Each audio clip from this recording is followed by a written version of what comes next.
Let's be honest. Few things are more American lunch than a peanut butter and jelly sandwich. It's quick, it's cheap, it sticks to the roof of your mouth like glue, and it's comfort food for millions. Whether you had it lovingly packed in your lunchbox or you whipped it together in desperation at midnight, PB&J has a way of being both nostalgic and practical. But here's the thing, peanut butter and jelly weren't always a duo. At one point, this classic combo was as unusual as dipping French fries into a milkshake. So how exactly did peanut butter and jelly find each other? And why did they become America's most iconic sandwich couple? That's what we're about to find out, right here on History of Food.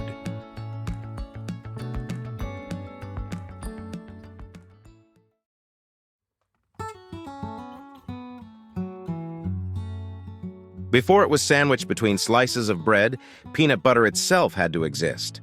And believe it or not, peanut butter isn't an American invention at all. The earliest versions of ground peanuts were used by the ancient Incas and Aztecs, who created a sort of peanut paste long before George Washington Carver was even a twinkle in his parents' eye. But it was in the late 19th century that peanut butter as we know it began to emerge. A Canadian named Marcellus Gilmore Edson patented a peanut paste in 1884, while in the U.S., John Harvey Kellogg, the cereal guy, was tinkering with peanuts as a health food for patients who couldn't chew meat. So peanut butter started as a kind of medical food. Imagine your doctor prescribing you peanut butter instead of vitamins. Not bad, right? Meanwhile, on the other side of the sandwich, jelly was having its own rise to fame. People had been preserving fruits with sugar for centuries, but by the 19th century, commercial jelly production really took off. Companies like Smucker's began producing fruit spreads that were shelf-stable, sweet, and convenient. By the early 1900s, jelly was making its way into households across America. Still, at this point, peanut butter and jelly weren't exactly eyeing each other across the grocery aisle. They were just two separate foods doing their own thing. Peanut butter was still seen as kind of a health fad, and jelly was something you'd probably spread on a biscuit or stir into pudding. So, when did peanut butter and jelly finally collide? The earliest known mention of a peanut butter and jelly sandwich dates back to 1901 in the Boston Cooking School magazine of culinary science and domestic economics. A recipe suggested spreading peanut paste on bread and topping it with jelly. But here's the kicker. This wasn't a kid's lunchbox idea. It was actually considered a delicacy for high society tea parties. Yes, you heard that right. At one point, peanut butter and jelly were fancy. Picture wealthy ladies sipping tea and nibbling on crustless PB&Js. Hard to imagine today when we associate it with juice boxes and cafeteria trays. The turning point came in the 1920s and 30s, thanks to two major inventions, pre-sliced bread and mass-produced peanut butter. When sliced bread hit the shelves in 1928, it revolutionized the way Americans ate sandwiches. Suddenly, you didn't need a knife or carving skills to put something between two slices. At the same time, companies like Skippy and Peter Pan were making creamy, spreadable peanut butter affordable and accessible to the average family. Add in jars of jelly from Smucker's, and suddenly, what was once a tea-time luxury became a cheap, easy, filling meal that anyone could make. World War II is when PB&J cemented its status as an American staple.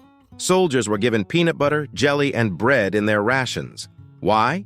Because peanut butter is high in protein, jelly is sweet and energizing, and bread is portable. It was the perfect wartime combo, nutritious enough to keep soldiers going and simple enough to prepare anywhere.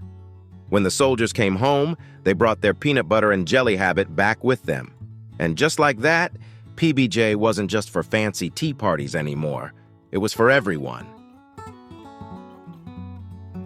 By the 1950s and 60s, PB&J had fully transitioned into the quintessential kid food. It was cheap, easy for moms to make in bulk, and perfectly sized for lunchboxes. Kids loved it because it was sweet and satisfying, and parents loved it because it was affordable and filling. This was also the golden age of advertising. Peanut butter and jelly companies leaned hard into marketing their products as essential for growing kids. Slogans promised energy, strength, and wholesome goodness, while cartoon mascots made peanut butter fun. It worked. A PB&J sandwich became the symbol of an all-American childhood. By the late 20th century, PB&J was so deeply embedded in American culture that it became shorthand for simplicity, comfort, and nostalgia. It wasn't just food, it was identity. It appeared in songs, TV shows, and even political speeches. Presidents have been known to admit their love for peanut butter and jelly. And let's not forget the urban legends, like Elvis's peanut butter and jelly plus bacon sandwich, which may or may not have contributed to his less-than-healthy lifestyle choices.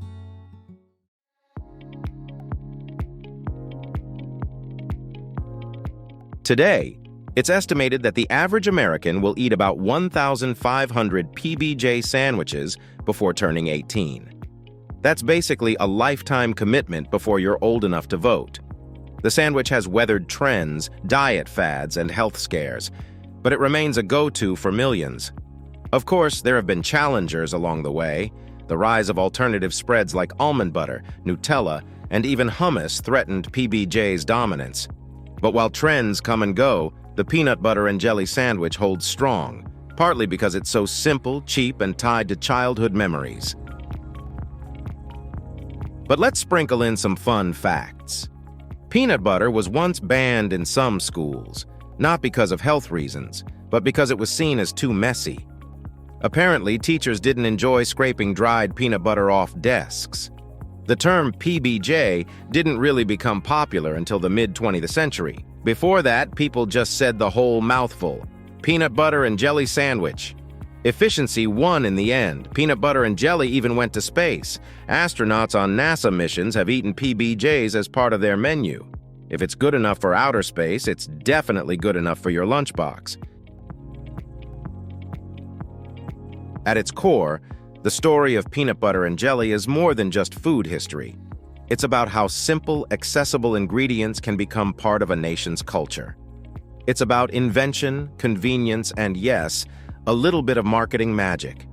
From fancy tea parties to military rations to elementary school cafeterias, PB&J has traveled through American history with surprising resilience.